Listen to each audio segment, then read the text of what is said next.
Hey, what's going on, guys? Oink here. I've got some Caspian Border gameplay for you guys now. As of I'm doing this recording, the beta has ended probably only about an hour or two ago. And yeah, this is some gameplay from Caspian Border. Now, for those of you that don't know, on PC you could play this alternate map for just a couple days when the beta first came out, if you had the password, which they were releasing on their Twitter and all this kind of stuff. So you had to be sort of in the loop, if you will, to know how to get onto this map. And then they took it down after a few days, saying that testing was over. Now, 3 days ago, so start of the weekend on Friday, they, I guess just for a sort of a thank you, or just, you know, a little extra, they decided to put it on for real. You know, they had a lot more servers, and a lot of the bugs had been fixed and all that kind of stuff. And it was more public, so there wasn't any password or anything. But anyone on PC could log on and play this map as well as the original map that everyone else has been playing, which is Operation Metro. Now, this one, in comparison, for those of you that don't know, is it's not Rush, it's Conquest. And Conquest, many of you will know what Conquest is, but for those of you that have, you know, might be new to Battlefield completely, and maybe thinking about getting it for when it comes out, Conquest is flag based but also kill based, so it kind of combines the two effects of, you know, the teamwork of getting a flag and capturing it as part of a team, but also, you know, getting enough kills to win. So it's a combination of the two, but I don't want to go too in depth in that because it's not really relevant for what it is. But this map is massive. Conquest maps on the whole are much bigger than Rush maps. The Rush maps tend to be a lot more sort of straightforward, more fast paced. Yeah, much more straightforward, you know, attack versus defense, whereas Conquest is a lot more, you know, just sort of I don't want to say open world, because obviously it's not an open world game, but it's a lot more free roaming. You know, you can go where you want, you know, take the routes that you want and that sort of thing. And you know, just a different game mode really. Now in this one, as you can see now, there are plenty of vehicles. There's tanks, cars, jets. There's some helicopters, and I've tried to include a variety of clips. None of these clips are, you know, spectacular. I just wanted to try and get a variety of gameplay so you guys can get an idea of what this map was like. Now, it's massive. This map is huge. It would take you probably like 15 minutes at least just to walk across the whole map if there wasn't any enemies on it. It's massive. It's really like. And I think there's 5 objective points you can cap, plus the two bases.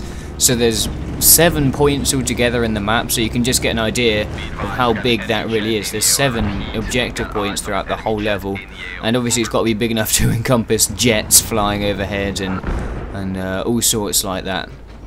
Now I'm going to give my opinion on the map. I felt to begin with, when they first released it, it was really laggy and it was not handling it because, as some of you may be aware of, these actually can cope for 64 players. Now that 64 players is a PC only. Unfortunately, console won't be able to play 64 players online, but for PC, Conquest maps are going to be 64 players. And when they first showed this map, it really suffered with the 64. I found all of the servers were lagging and having all sorts of issues. But now they re-released it. It's definitely a lot smoother. And to excuse my flying skills at the end, I don't do very well. But like I said, just a variety of gameplay. And this is the first time I got in a helicopter. The PC controls are not that great from.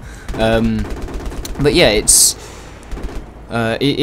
looks lovely, this map. That is one thing they've done well. It's got a really nice mix of scenery and mix of sort of bases and that sort of thing. For some reason my game went dark at this point, just a little beta bug I guess. Don't really know, but yeah, it went dark and not sure why that happened. Another thing I wanted to say was the jets, because obviously they are something they're bringing back from Battlefield 2. And a lot of people have been wondering how they're going to work. Now, they're quite slow in comparison to what you'd think a jet would be, but they're a lot faster than like helicopters, for example, which are pretty, you know, they're more. It's kind of hard to say, but the helicopters are more kind of versatile. You can spin around and stuff, whereas the jets are more kind of like fast paced, you just go in a straight line sort of thing. But I don't know, I think they work well on this map because there's some open areas and you know, some good places where you can do runs and try and take down vehicles and that sort of thing. The other thing I wanted to talk about was the jets can actually go outside of the map. So the playable area for, you know, ground troops is, you know, limited to sort of around with the flags. The jets can actually fly much further outside of there, and that it kind of needed to be like that, because if you just got like a leaving combat area after like 10 meters of going outside in a jet, there just wouldn't be enough space to fly around really. A quick note here is reminding me just from the gameplay, the jets are actually quite easy to take down. There's a number of the ground to air sort of artillery, I guess you would say, as well as some lock-on launchers which are really easy to use. You just literally aim and it targets onto them pretty much, and you just fire and they get messed up. So you know, it's not sort of like overpowered. Nothing seems overpowered on this, as you know, as it does in Rush. Really, it's fairly basic. And here is my jet gameplay.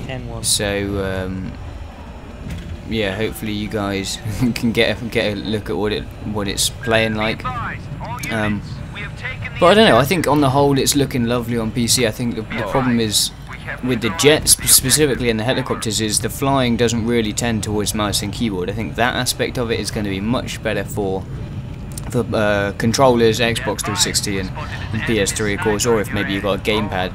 It's just, it seems a little tricky to maneuver it when you're, you know, trying to turn. You got to sort of drag the mouse down. It's a little bit, I don't know, it just doesn't feel smooth. It doesn't feel particularly natural.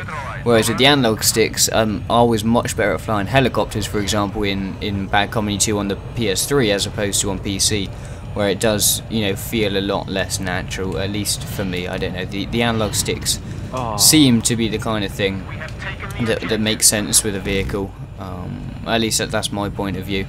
Now, I think on the whole, they you know, just things that they can improve in general. They definitely need to improve the squad system. I'm hoping that they have a way of playing with more than 4 players, because previously and at the moment, literally you can play in a squad of 4, and similarly to Bad Company 2, you can't play with any more than 4. Like, people can join your session kind of in a similar way to you know, Black Ops, but the maximum squad size is 4, and there's no way of having multiple squads in one party, if that makes sense. And as far as I'm aware, there's no way of voice chatting with other squads. And especially in these huge maps, you know, in Rush, one really organised squad can often make the difference between your team winning or your team losing. You know, if your squad's got 4 men, all with, you know, a nice selection of different kits, and you're working together to get the job done, then it can often make the difference. But in Conquest, the map is so large, there's no way for one squad to cover the entire thing. And I really hope that they fix that, and well, not necessarily fix it, but have some way that they can get around that problem. Just one thing I thought I'd let you guys know, I don't know if a lot of you know this, but there's 9 maps in total. We've seen 2 of them, but also all 9 maps are going to be playable on all game types. Now, the game types they've confirmed, as far as I'm aware, is Rush, Conquest and Team Deathmatch. There might be another couple, I'm not too sure, but all of the different game types alters the way the map actually looks. So they'll have different sections of the map, or, you know, that sort of thing for the different game types. So that's really cool. I really like that. And obviously there'll be more for DOC. But anyway, that's the end. I hope you guys enjoyed this gameplay and that bit of jet at the end, and I'll catch you guys later. Peace.